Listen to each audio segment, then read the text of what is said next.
Requested, I'm making you guys the Albon charge video from the Russian Grand Prix. And when I first started, I didn't really think anything was here really. Honestly, there was a lot of virtual safety cars, no one was talking about it. I should have known better, just like at Spa, but just because people don't talk about it doesn't mean there's nothing there. So, you know, there was no coverage here. They didn't do a really great job, especially with all the controversy of covering the midfield. So that's probably my favorite thing to do. And if you're new to this channel, make sure to pause, make sure to hit subscribe and hit the bell notification. I've been making a lot more content. It's been, what, you guys know, six videos in 6 days. So I want to make sure to give you guys high value and give you maybe a little bit more of a contrarian look, or at least what they don't show on the coverage itself. So if you're new, subscribe. If not, welcome back to another charge video. So this one got asked for a lot, and I want to start with, let's start with George Russell's overtake. So we're going to start with the George Russell overtake, and it's important to call this out because this one's not particularly flashy. Just like you saw at Spa, Alex Albon is so clinical and technical with his overtakes. Notice how he'll kind of find the hesitation and attack it. So he's got George Russell lined up. He's in tow. He's getting towed right now. So he opts to go down the right. It looks like Russell, he turns on the brakes pretty early. Albon makes this one pretty comfortably. Although you saw that little bump at the end, that's because his tires were a little bit cooler. That was right after a restart. But keep that in mind. So he chose to go down the right. Very strong move. Just, you know, saw Russell wasn't making a choice and chose to overtake him right there. So that's to take him one spot up. So let's move on to the next one. This next one is with Daniel Kvyat. So this is also another great overtake because this is his second corner that he chooses to favor.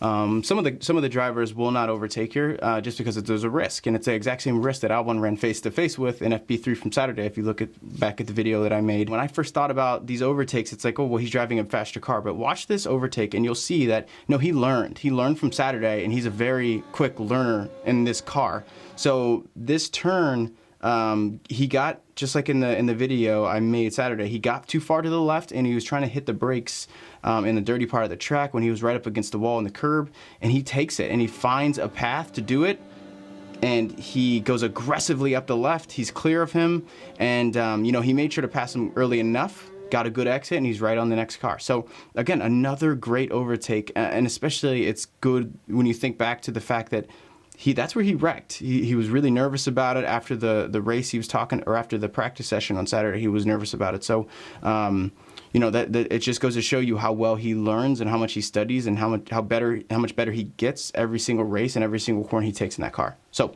let's move on to the next one. So the next actual overtake is going to be Pierre Gasly, P8. So here we are with Alex Albon at the Gasly fight, and this one is one of my favorites because it is indicative of who Alex Albon is as a strategist, and he gets in the drivers' heads that he's trying to overtake. And what you'll notice here, and some of the drivers do this, like some drivers don't. They just, like Daniel Ricciardo, kind of comes out of nowhere. But and I've looked at all his overtakes. Albon in particular plays a little bit of mind games, and actually Lewis Hamilton does this too. So you'll notice right here, this isn't the actual overtake. This is Pierre Gasly. He's obviously too far away, but he likes to throw feints out, and it reminds me of a Muay Thai fighter. He wants to see the reaction, and this comes in handy again. He has Carlos Sainz's number, almost embarrassingly so, and they're both on crappy tires. But anyway, so he shows Gasly the outside wide turn to see, does he go to defend it, does he react, or does he stay true to what he's doing? So let's watch what he does here. He's got to stay on the inside. This isn't the perfect line for Pierre Gasly. Look how far over he is going into this turn. It's not going to be a great exit, and Albon knows that, so he's right on him. And you know, Alex Albon actually has a pretty poor exit of his own upcoming here. That's why he had to delay his overtake. So now let's go to the actual overtake itself, and you'll see, like right around, you'll see him start to close out, and guess where it is? Good old faithful corner. So he starts to close him out pretty aggressively. Now, he's got a decision to make. Does he go up the left or does he go up the right? So let's see what he does. And let's move this up for you. He notices that, okay, Pierre Gasly is doing the right thing. He's defending the inside because he knows it's hard to get out of this righty and to flick back left for that 750-meter turn. So Pierre Gasly goes, all right, I'm going to defend the outside, or I'm going to defend the inside because there's no way he can pass me on the outside. Well, he's going to be sadly mistaken, because in a very nice overtake, we're going to look at the what he does here. And this is more of the switch that he wanted to see what Gasly and how Gasly would react to. But he goes wide, mostly because that's what Gasly gives him. And then you see that he starts to let off the throttle a little bit. And he's trying to time it perfectly so that his front right wheel barely misses Gasly's back left, so he can go around to the outside. And what he does is he gets right up on the curve immediately. He'll take the dirty air problem, but he gets right on this right curve because he knows that's the racing line, and Gasly's got to go there. Staying on the inside and at turn 3 all the way around that big left is just horrible. So watch him. He gets on the outside immediately, knowing he's going to get the toe. So he gets up the outside, goes up the left, passes him on the left, which is just a powerful move going into this. He's had problems here. He avoids him, barely misses the wall. So they give each other just enough room, a respectable amount of room. So we'll look at that again. He gets up on him for the pass, and it's just such a strong move to pass on turn 3. Gasly gives him enough space to make sure they don't touch. The best defensive position right there is to be pretty far on the inside, because on this exit, if you can push your opponent wide, which is exactly what he does in the next overtake, which we'll see, if Gasly can successfully push Albon wide and Albon can't get on the throttle, because look how far Albon has pinched him in. So you can't even see right here, but let's see if we can. You could barely see his front, but look how far he squeezed him in.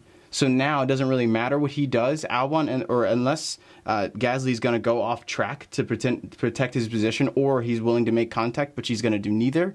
Albon can get on the throttle in just enough of a straight line to stay within track limits and have a decent exit. So it's not perfect overtake, but it gets the job done. So let's play out the rest again.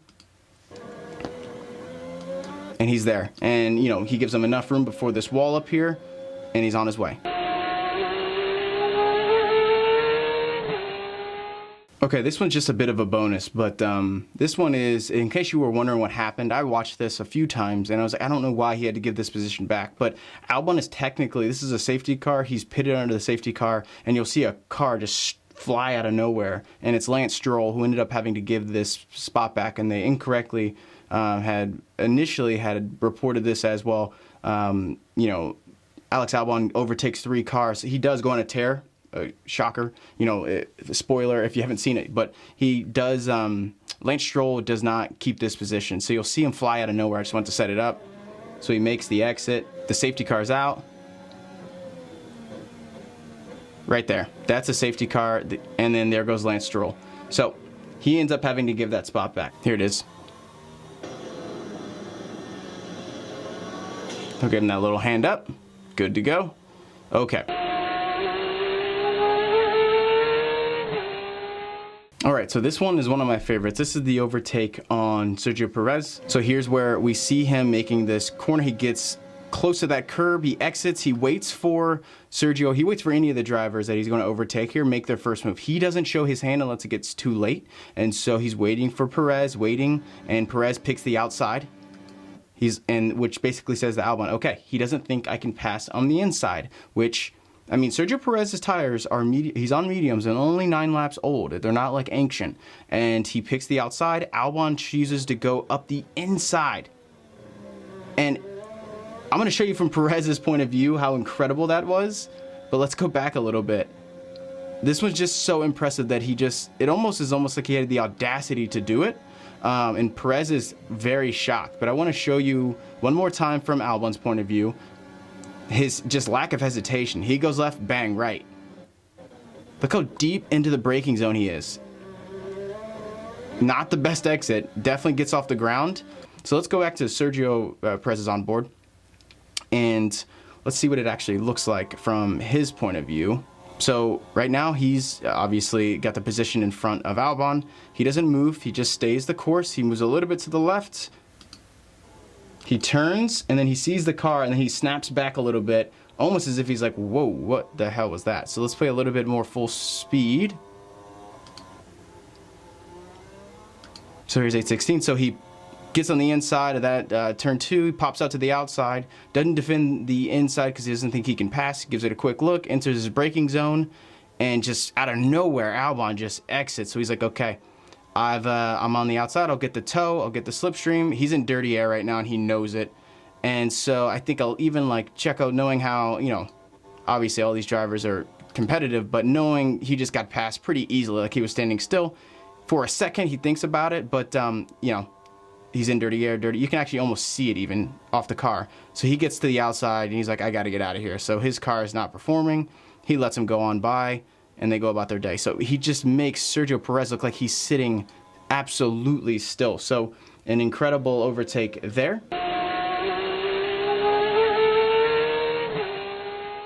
All right, now we're on the Lando Norris overtake. Again, what looks familiar, it's the exact same corner. So let's talk about which way he decides to go. We'll just go ahead and play it out this time.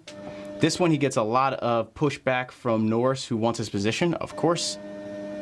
So Norris has some hesitation, lets him go down the inside, and it's not over yet. So Norris actually gets a really good exit. Albon starts to defend the inside position, but he knows, okay, he's not in the greatest of racing lines. And so, and I want to go, and I'll go back again, but I want to just show you that little move he did with his wheel where I think he was making a decision, and a wise one. He was going to defend here, he's by, okay? So let's note that. And then right as we get into it, I want you to notice that he starts to go follow him to the left, but decides to drift a little bit more to the outside of the lane here as they exit this turn. And there's a reason for that. And he wants to squeeze Norris wide because he understands that the best racing line, while Albon's is compromised, he can make Norris's even worse, which is only exacerbated when you see even Sergio Perez catches Norris out and almost passes him from Albon's incredible defense turned into offense. So let's see it here.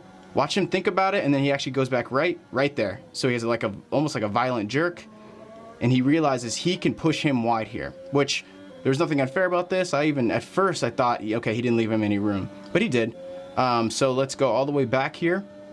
We can see again, he has hesitation. Albon takes the inside. He just did it with Perez, the exact same thing, even has a better exit this time. Now I want to show you what it looks like from Norris's point of view.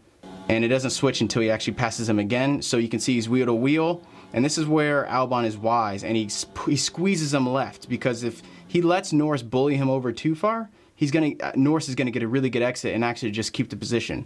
So Albon hits a little bit of a late break. That's why he slowed down. You see him slow down a little bit. And he stays he starts on the right and comes to the left. And that's where you see Norris is like, oh, okay, avoid contact. And he comes out just behind him. But he's also been compromised. And you'll see Sergio Perez actually come right on him up here in a second, but right there to the right. But it's just another great offensive position stemmed from even better defensive positions from Albon and his driving. So great overtake, great defense, and actually a great little battle between those two. All right, so now we're going to talk about Alex Albon's overtake of Kevin Magnussen. So I want to back it up a tiny bit, and I'll go over to Kevin Magnussen's point of view again, because I do want to hear his engineers say something almost like they've seen how he's been driving so far. But this, again, is the corner where Alex Albon has his FP3 shot. So he is learning, and he is recovering, and obviously confidence isn't the issue. I think he really is just learning from the new tech. But let's hit play. And let's see, Magnussen has that hesitation, and Alex Albon jumps on it right there. He should have went to the left, and Albon screams by him. Doesn't even have a problem with his defense after he exits. There's no chance. And so I want to play it from his perspective one more time. But look how it's almost like some of these drivers are standing still because of his aggressive nature in the overtake. So Magnussen should have moved a little bit to the left, waited and hesitated, and Albon jumps on it right there. Look how late he's braking. So, and again, he's a world-class driver, and if you're watching this going, yeah, well, he's a good driver, of course, but you got to remember, that's exactly where he wrecked, and that's definitely going to be in his head a little bit. So now let's look at it from Kevin Magnussen's point of view, because it is funny to see how quickly he passes him, and I want to get actually to his engineers, what his engineer says to him. Just listen to the tone of his voice, then we'll speed up a little bit, and we'll get to the actual part where he gets overtaken. Albon has DRS, Albon DRS. So if you can hear, he goes, Albon has DRS, Albon has DRS. So it's almost like, okay, it's over. And I think that's where you see it looks like Magnussen doesn't really put up too much of a fight, but watch how quickly he passes by him. But as we approach this corner again, Alex Albon's behind him. He starts, if you look at his tire, he starts going through. There's not a ton of room right here, but watch this lightning bolt just pass him. They're in the braking zone, and he's passing him like that. So again, it just goes to show you the courage and just the actual racecraft Albon has grown into that Red Bull. So now we're going to get to my favorite overtake, which is Carlos Sainz. Now it's time to get to the final overtake. Now we're going to talk about the Carlos Sainz overtake. So this is one of my favorites because it does a little bit of everything, but mostly it has the racecraft just on full display. So you'll see Alex Albon do something that I think isn't on accident, but again, it's at his favorite turn to overtake. He picks his corners very wisely and what he's talented at. So I think he shows Carlos Sainz a feint on purpose because he wants to see if he's going to overcorrect. How much is he going to defend this position? He was doing that to Gasly. He did a little bit of that to Perez and also to Norris, who came back at him. But here, I think he just outclasses Carlos Sainz, and also Carlos Sainz is on some tires that are dying, so he really wants to keep that position. But watch Carlos Sainz's movement first of all, which it's not a big deal because he gets by him, but left, right, and then back right again, and then back over to the left. So definitely, he's not in a position to overtake on some of those, but still, you don't want to be moving that much. If anything, it's just he's slower, but it is a little bit dangerous to be moving and showing a couple of those double moves, I would call them. But not the biggest deal in the world, but you can see Alex Albon is seeing, okay, if he gets on the left-hand side, is Carlos Sainz going to move over and react to him? In which you saw his car was moving all over the place because he was showing, look, I'm going to defend this at all costs. Alex Albon, being the very smart driver that he is, knows that in this this turn 3 is the biggest on the calendar, 750 meters. You're in some crappy air and some really bad aerodynamics if you move your car incorrectly. And he gets Carlos Sainz to turn into the turn while trying to increase his top speed, which centripetal forces will push you outside. So what Alex Albon does is he leverages that, drifts over to the right, takes the top end speed because technically he's going in a straight line longer, and he makes Carlos Sainz cuts against the grain. Like I said, take in that centripetal force, increases his gravity loads and his friction loads. So now he's just going to slow down no matter what. So watch this move. He just noticed he moves with him to the outside.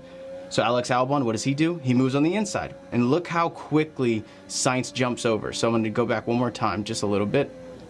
So he moves to the left. He knows Carlos Sainz moves to the left a little bit, not staying true to his defense line and trusting that. So Alex Albon, boom, left. Sainz, boom, left, aggressively. Now Alex Albon knows as second he gets out of this turn, move right and take the forces, let them push him into this corner going in pretty quickly. Literally, Carlos Sainz, and I'll show you his view, had no chance. He even says, no chance. Sorry, guys, over the radio. So let's go to his point of view. So we see Carlos Sainz kind of moving around a little bit, going right, going left. It almost looks like he's heating his tires. So he thinks, okay, got good defense here. He moves. Now watch him look in the mirror and go aggressively left. And there you go. That's all he needed to do to lose. Now he's going into the turn, can't exit. Watch, fly by like it was nothing, and listen to the radio. No chance, guys. Okay, no problem. No problem. No chance, guys. Which, no chance, guys, is right. Alex Albon played him, got him to move left, took the inside line because he's done it 4 times already successfully. So Alex Albon really is showing these are no accidents. He's in a good car, but he's passing incredible drivers. Carlos Sainz, one of the most underrated drivers on the grid right now, made Sergio Perez look like he's standing still. And really just an all-around good day, coming back from that FP3 shot and then turning around and using the same corner that honestly would make a lot of sense if he was afraid to be overtaking and braking late in, but he used that corner to his benefit, and it was his most successful corner in terms of his successful overtake. So yeah, that's it for this video, guys. I'm gonna actually upload some more content here in the next couple of days ahead of the Japanese Grand Prix. So again, make sure to like and subscribe. It really helps independent this sort of work this takes an independent commentary for F1. They don't like it, of course. They want the big channels to win, but with your guys' help, I can keep doing this, and I will keep doing this. But thanks for checking this out, and like I said, see you guys soon. Appreciate it.